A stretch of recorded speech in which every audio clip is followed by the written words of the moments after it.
पिढीला दोष देण्याऐवजी माणसाला समजून घ्या.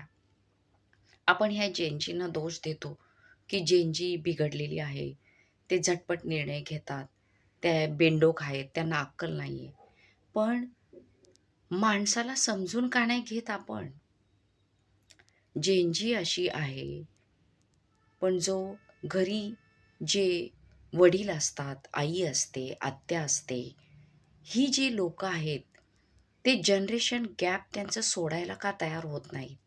जेव्हा वडील कठोर वागतो, त्याचं जनरेशन गॅप असते मुलामध्ये आणि वडिलांमध्ये.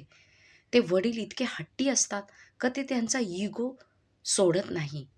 मुलाला तरुण मुलांवर हात उगारतात. त्यांच्यापुढे त्यांच्या आईला मारतात. आईला अपशब्द बोलतात, शिवीगाळ करतात, मुलांना अपशब्द बोलतात. ही जनरेशन गॅप ते सोडायलाच तयार नाही. जे पुरुष आहेत त्यांचा इगो सोडायला तयार नाही. त्यांचा पुरुषीपणा सोडायला तयार नाही. आणि ज्या स्त्रिया आहेत, त्या पण त्यांचा जो क्रूरपणा आहे, त्यांच्या आत्या म्हणा, त्यांची आजी म्हणा, म्हणजे ह्या सासू आणि नणदा, त्या स्वतःचा फायदा करण्यासाठी एखादं कुटुंब उद्ध्वस्त करायला निघतात आणि त्याला बळी पडतात हे आजकालचे जेन मुलं. जेन हे खूप इमोशनल मुलं निघालेली आहेत.